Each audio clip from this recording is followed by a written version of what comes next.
साल 2067 में जलवायु परिवर्तन के कारण पृथ्वी का तापमान बढ़ गया है और समस्त वनस्पति जीवन विलुप्त हो गया है। पेड़ पौधों के विलुप्त होने से हवा में ऑक्सीजन की मात्रा तेजी से खत्म हो गई और लोग घुट घुट कर मरने लगे। लोगों को जिंदा रहने के लिए कृत्रिम ऑक्सीजन खरीदनी पड़ती है। क्रॉनिकॉर्प कॉरपोरेशन की बदौलत ऑस्ट्रेलिया के खंडहरों में बसा केवल एक ही शहर इन विनाशकारी परिवर्तनों का सामना करने में सक्षम है, क्योंकि ये कॉरपोरेशन सिंथेटिक ऑक्सीजन बनाने में कामयाब रहा है। हालांकि ये ऑक्सीजन जहरीली है और धीरे धीरे सिकनेस नामक एक बीमारी का कारण बनती है। हालातों को देखते हुए पूरी मानव जाति कुछ ही सालों में विलुप्त हो जाएगी। वहीं हम ईथन वाइट और उसके दोस्त जूड को देखते हैं, जो क्रॉनिकॉर्प कॉरपोरेशन में मैकेनिक के तौर पर काम करते हैं।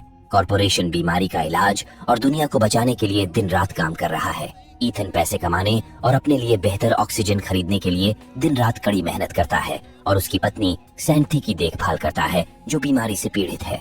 एक दिन जब ईथन और जूड सुरंग में काम कर रहे थे, तभी क्रॉनिकॉर्प की सीटीओ रेजिना जैक्सन उन्हें अपने ऑफिस में बुलाती है। वो बताती है कि बीमारी आखिरकार मानवता को मिटा देगी। वो बताती है कि ईथन ही एकमात्र ऐसा व्यक्ति है जो मानवता को बचा सकता है। ये सुनकर ईथन को आश्चर्य होता है और उसे उसकी बात पर विश्वास नहीं होता। रेजिना उन्हें एक प्रयोगशाला में ले जाती है, जहां वो क्रॉनिकल नामक एक मशीन का परीक्षण कर रहे थे। ये एक प्रोटोटाइप टाइम मशीन है, जिस पर ईथन के पिता रिचर्ड वाइट ने 20 साल पहले अपनी मृत्यु से पहले काम किया था। रेजिना बताती है कि उन्हें भविष्य में 2474 से एक संदेश प्राप्त हुआ है और किसी ने ईथन को बुलाया है। उन्होंने मशीन के माध्यम से रेडियो तरंगें भेजी और उन्हें पता चला कि 407 साल बाद 2474 में पृथ्वी पर हवा में पर्याप्त मात्रा में ऑक्सीजन और मानव जीवन को बनाए रखने के लिए पर्याप्त वनस्पति होगी। रेजिना का अनुमान है कि भविष्य के लोग उन्हें बीमारी का इलाज देना चाहते हैं, लेकिन उनके पास केवल एक ही मौका है, क्योंकि क्रॉनिकल शहर की सारी ऊर्जा का उपयोग करेगा। हालांकि रेजिना नहीं जानती कि ईथन को कैसे वापस लाया जाए, इसलिए उसे उन लोगों को ढूंढना होगा जिन्होंने संदेश भेजा था। वो इस बात पर जोर देती है कि ईथन मानवता और उसकी पत्नी के लिए एकमात्र मौका है, लेकिन ईथन उस पर विश्वास नहीं करता और सोचता है कि रेजिना सिर्फ उसे झांसा दे रही है। इसके अलावा वो अपनी बीमार पत्नी को छोड़कर भविष्य में नहीं जाना चाहता, इसलिए उसने मदद करने से इनकार कर दिया। लेकिन जूड ने ईथन को इस बारे में गंभीरता से सोचने की सलाह दी, क्योंकि उसके पिता ने ही उस मशीन पर काम किया था। हालांकि ईथन अपने पिता से नफरत करता है, क्योंकि वो कभी उसके साथ नहीं रहे। 20 साल पहले उसके पिता घर छोड़कर लापता हो गए थे। उसे अपनी माँ की मौत भी याद है जब वो बच्चा था। तब जूड ने ही उसका पालन पोषण किया था। एक ऐसा व्यक्ति जिसे ईथन अपने बड़े भाई के साथ साथ एक सबसे अच्छा दोस्त भी मानता है। ईथन को अपना 8वां जन्मदिन याद आता है, जब उसके पिता देर से घर पहुंचे थे। ईथन पूरा दिन उनका इंतजार करता रहा और जब वो घर आए तब उन्होंने ईथन को एक रहस्यमय बक्सा दिया और कहा कि उसने इसे इसलिए बनाया है क्योंकि उसका मानना है कि एक दिन एथेंस सबके लिए महत्वपूर्ण होगा। उन्होंने कहा कि इससे उसे दर्द होगा, लेकिन इससे ईथन को वो व्यक्ति बनने में मदद मिलेगी जो वह बनना चाहता है। जैसे ही वो अपना हाथ बॉक्स के अंदर डालता है, एक उपकरण उसकी कलाई पर लग जाता है, जिससे उसका खून बहने लगता है। रिचर्ड ने अपने बेटे के हाथ पर एक स्थायी उपकरण लगा दिया और इसके बाद वो उन्हें छोड़कर चले गए। कई साल बीत गए, लेकिन ईथन को आज तक नहीं पता कि इसका उपयोग क्या है। घर आकर ईथन सैंटी को दिन के दौरान हुई सारी बातें बताता है और वो भी उसे जाने के लिए कहती है। अगली सुबह ईथन सैंटी के लिए फूलों की एक कलाकृति इस वादे के साथ छोड़ता है कि वो उसके लिए वापस आएगा। इसके बाद वो रेजिना के पास जाता है और उससे कहता है कि अगर वो कोई इलाज ढूंढते हैं तो उन्हें पहले सैंटी को देना होगा। रेजिना इस बात से सहमत होती है और उसे प्रयोगशाला में ले जाती है। बिली ईथन को एक स्पेस सूट पहनने का निर्देश देता है, क्योंकि वो किसी पहाड़ या समुद्र के अंदर लैंड कर सकता है। क्योंकि भविष्य का क्रॉनिकल अभी तक भूतकाल से जुड़ा नहीं था, वो उसे आर्ची नामक एक एआई उपकरण देते हैं जो हर समय लैब में ईथन की महत्वपूर्ण चीजें दिखाएगी। इससे उसकी लोकेशन नेविगेट करने में भी मदद मिलेगी। उल्टी गिनती शुरू होती है और उसे भविष्य में भेज दिया जाता है। वो आसमान से एक अज्ञात जंगल में गिरता है और हवा से घर्षण के कारण उसके सूट में आग लग जाती है, इसलिए वो तुरंत उसे उतार देता है। खुद को संभालने के बाद ईथन उन पौधों और पेड़ों को देखकर आश्चर्यचकित हो जाता है जो पृथ्वी को भरपूर मात्रा में ऑक्सीजन प्रदान कर रहे थे। उसे पता चलता है कि दुनिया पूरी तरह से बदल गई है और पेड़ और प्राकृतिक ऑक्सीजन वापस आ गए हैं। ईथन अपने लोकेशन की जांच करता है, लेकिन आर्ची सैटेलाइट से कनेक्ट नहीं हो पा रही थी, इसलिए वो आसपास की संरचनाओं का पता लगाने के लिए जमीन में एक मैग्नेट छोड़ देता है और आर्ची ईथन को एक दरवाजे के पास ले जाती है, जहां उसे एक मानव कंकाल दिखाई देता है जिसकी खोपड़ी में गोली का एक छेद था। इथन उस पर लगे नाम टैग को देखता है और भयभीत हो जाता है, क्योंकि वो कंकाल उसी का था। इथन कंकाल की आर्ची को भी ढूंढता है और उस पर आखिरी रिकॉर्डिंग प्ले करता है। वो एक आदमी को ये कहते हुए सुनता है कि यही एकमात्र रास्ता है। इथन को 2 आवाजें बहस करते हुए सुनाई देती हैं, जिसके बाद गोली चलने की आवाज आती है। तभी डिवाइस की बैटरी खत्म हो जाती है। बाद में इथन कंकाल की कलाई पर लगा डिवाइस देखता है, जिसमें हरी लाइट जल रही थी, जबकि उसके डिवाइस में लाल लाइट जल रही थी। ये सब देखकर वो भयभीत हो जाता है, क्योंकि यही भाग्य उसका इंतजार कर रहा था। उस रात वो आग जलाता है और भूख लगने पर जंगली जामुन खाता है, लेकिन वो जामुन जहरीले थे, जिस वजह से इथन को उल्टी होने लगती है और वो बेहोश होने लगता है। तभी एक तूफान आता है और प्रकाश का एक गोला उसके पास गिरता है।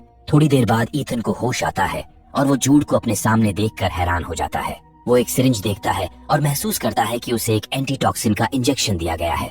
लैब में उन्हें पता चला कि इथन के महत्वपूर्ण अंग काम करना बंद कर रहे हैं। उन्होंने अनुमान लगाया कि उसे जहर की प्रतिक्रिया हो रही है, इसीलिए उन्होंने तुरंत इथन को बचाने के लिए जूड को भविष्य में भेज दिया। अगली सुबह इथन जूड को अपना कंकाल दिखाता है और बताता है कि यही मेरा भविष्य है। हालांकि जूड का दावा है कि कंकाल उसका नहीं है। फिर वो एक दूसरा दरवाजा ढूंढते हैं और जब वो अंदर जाते हैं तो इथन को एक टर्मिनल मिलता है जो उसे एंटर दबाने के लिए प्रेरित करता है। जैसे ही वो बटन दबाता है, उसकी कलाई पर लगा डिवाइस काम करना शुरू कर देता है, जिससे उसका खून बहने लगता है। डीएनए टेस्ट के बाद डिवाइस पर जल रही लाइट हरी हो जाती है। कमरे की लाइटें जलती हैं और उन्हें एहसास होता है कि वो 400 साल बाद क्रॉनिकॉप की प्रयोगशाला में है। साथ ही उन्हें पता चलता है कि पोर्टल 4 घंटे खुला रहेगा, जिससे वो वापस भूतकाल में जा सकते हैं। लेकिन इथन को चिंता है कि वो मर जाएगा, क्योंकि उसके डिवाइस की लाइट हरी हो गई थी, ठीक उसके कंकाल के डिवाइस की तरह। इथन सिस्टम लॉग की जांच करता है और उसे अपने पिता द्वारा बनाई गई एक होलोग्राफिक रिकॉर्डिंग मिलती है, जिसमें वो बताते हैं कि जब उन्हें पहली बार इथन को भविष्य में भेजने का संदेश प्राप्त हुआ, तब वो बहुत डर गए थे। लेकिन उसके बावजूद भी उन्होंने मानवता के लिए अपना काम जारी रखा और टाइम मशीन में बदलाव करके उसमें इथन का डीएनए वेरिफिकेशन सेट किया। हालांकि समय के माध्यम से जीवित पदार्थ को सुरक्षित रूप से भेजने के लिए दोनों तरफ से पोर्टल का खुला रहना जरूरी था और भविष्य की मशीन बिजली की विफलता का सामना कर रही थी। जब सिस्टम अचानक ऑफलाइन हो जाता है, तब इथन और जूड को एहसास होता है कि टाइम मशीन उन्हें वापस नहीं ले जा सकती। क्रॉनिकल के सक्रिय होने से इसके परमाणु ऊर्जा कोर में खराबी आ जाती है, जिससे उल्टी गिनती पूरी होने से पहले इसे ठीक नहीं किया तो मशीन एक परमाणु विस्फोट के साथ फट जाएगी। इसका मतलब है कि उन्हें टाइम मशीन को ठीक करने और विस्फोट से पहले वापस भूतकाल में लौटना होगा। ज्यादा समय बर्बाद किए बिना वो न्यूक्लियर रिएक्टर को ठीक करने के लिए शहर की ओर जाते हैं, जो वनस्पतियों से ढका हुआ है। इथन देखता है कि जगह जगह मानव कंकाल बिखरे पड़े हैं। ये देखकर उसे एहसास होता है कि पृथ्वी बस इंसानों के मरने का इंतजार कर रही थी और इंसानों के मरने के बाद इसने खुद को पूरी तरह से ठीक कर लिया था। इथन अपने घर पहुंचता है, जहां उसे अपनी पत्नी का कंकाल मिलता है। ये देखकर वो बहुत इमोशनल हो जाता है।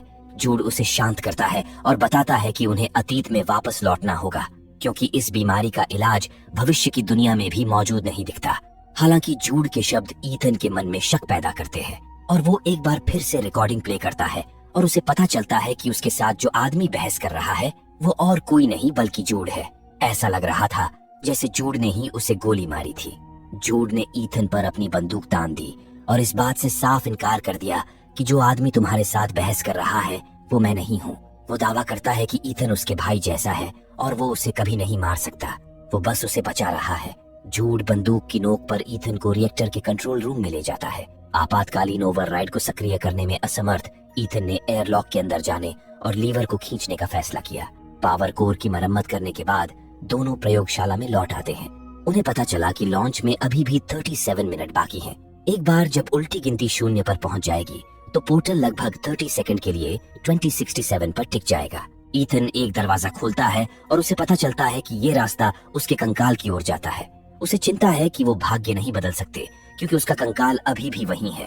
उसका भविष्य पहले ही लिखा जा चुका था, वो तो बस पन्ने पलट रहा है। सच्चाई का पता लगाने के लिए इथन अपनी वर्तमान आर्ची की बैटरी निकालता है और उसे जंग लगी आर्ची में डालता है। इस तरह उसे आर्ची में से एक और वीडियो मिलता है जिसमें जूड इथन के सर पे बंदूक ताने हुए उसे धमका रहा है। जूड तब कबूल करता है कि भविष्य में बदलाव की कोई उम्मीद नहीं है और वो इथन की रक्षा करने की कोशिश कर रहा है। जूड का सुझाव है कि उन्हें भविष्य में ही रहना चाहिए, क्योंकि भूतकाल में उनका मरना निश्चित है। लेकिन इथन का कहना है कि वो सभी को मरने के लिए नहीं छोड़ सकते। इसके बाद ईथन अपने 8वें जन्मदिन पर रिकॉर्ड किया गया एक लॉग चलाता है, लेकिन जूड बिजली को नुकसान पहुंचाने का प्रयास करता है, इसलिए ईथन उसे एक कमरे में बंद कर देता है। ईथन को पता चलता है कि उनका मिशन शुरू से ही एक दिखावा था। रेजिना का इरादा चुने हुए कुछ लोगों के साथ भविष्य में भागने का था, जबकि ईथन के पिता टाइम मशीन का उपयोग करके बीमारी का इलाज ढूंढना चाहते थे ताकि वो पूरी मानव जाति को बचा सके। मशीन का गलत इस्तेमाल न हो, इसीलिए रिचर्ड ने ईथन का डीएनए वेरिफिकेशन सेट किया। लेकिन जब बिल्ली ने बताया कि किसी भी व्यक्ति को भविष्य में भेजने के लिए मशीन में हेराफेरी की जा सकती है, तो रेजिना ने रिचर्ड को मार डाला। इसके बाद रेजिना ने जूड को ईथन की मां को मारने और ईथन की देखभाल करने का काम दिया, ताकि जब वो बड़ा हो जाए तब उसे बिजली की विफलता को ठीक करने और समय पोर्टल को स्थिर करने के लिए भविष्य में भेजा जा सके। ये देखकर ईथन पूरी तरह से टूट जाता है। जिस आदमी को वो अपना भाई समझता था, उसी ने उसकी मां की हत्या कर दी और अब वो उसे भी मारने वाला है। उसे ये भी एहसास होता है कि उसने अपने पिता को गलत समझा, जबकि जो वो कर रहे थे वो सही कर रहे थे। ईथन टाइम मशीन को बंद करने की कोशिश करता है, लेकिन जूड उस पर हमला करता है और उससे लड़ने का आग्रह करता है। जब वो इनकार करता है तो जूड ने ईथन के सिर पर बंदूक तान दी। ईथन जूड से रिक्वेस्ट करता है और जोर देकर कहता है कि वो अब भी उस पर भरोसा करता है। आखिरकार जूड को एहसास हुआ कि वो ईथन को मारने वाला है, इसलिए वो माफी मांगता है और उसे उसके भाग्य से बचाने के लिए खुद को गोली मार देता है। क्रोध और अफसोस में ईथन अपने पिता की इच्छा को पूरा करने के लिए तैयार हो जाता है, जिसका मतलब है इलाज ढूंढना और मरते हुए मनुष्यों को बचाना। वो मॉनिटर में देखता है और उसे अपने पिता द्वारा लिखा गया पहला संदेश मिलता है। वो संदेश को फिर से कोड करता है और साल 2047 में भेज देता है। इसी बीच 2067 में रेजिना क्रॉनिकल के माध्यम से कुछ चुनिंदा लोगों को भेजने की तैयारी करती है। रेजिना एक गार्ड को ईथन के आने पर गोली मारने का निर्देश देती है। हालांकि जब पोर्टल खुलता है तो रेजिना को बड़ा झटका लगता है, क्योंकि मशीन ईथन के बजाय सैकड़ों विलुप्त पौधों और ईथन के पिता की हत्या की वीडियो रिकॉर्डिंग लेकर आई थी, जिससे रेजिना की योजना विफल हो जाती है।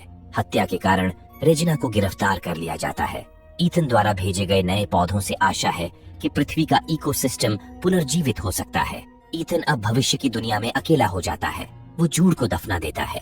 वो एक तितली देखता है जो उसे वहीं लेकर जाती है जहां उसका कंकाल पड़ा था, लेकिन वो ये देखकर खुश होता है कि उसके भविष्य की लाश चली गई है। रेजिना ने जूड को सिर्फ इसीलिए भेजा था ताकि वो उसे एंटीटॉक्सिन का इंजेक्शन देकर बचा सके, लेकिन साथ ही ये आदेश भी दिया था कि जब ईथन बिजली की विफलता और डीएनए टेस्ट को पूरा करके पोर्टल को स्थिर करे तो उसे गोली मार देना। ईथन चट्टान की ओर दौड़ता है और उसे पता चलता है कि वो अकेला नहीं है। लोग टिकाऊ स्थानों का निर्माण करके बच गए हैं, जहां कृत्रिम संरचनाएं प्रकृति के साथ अच्छी तरह से मिश्रित होती हैं।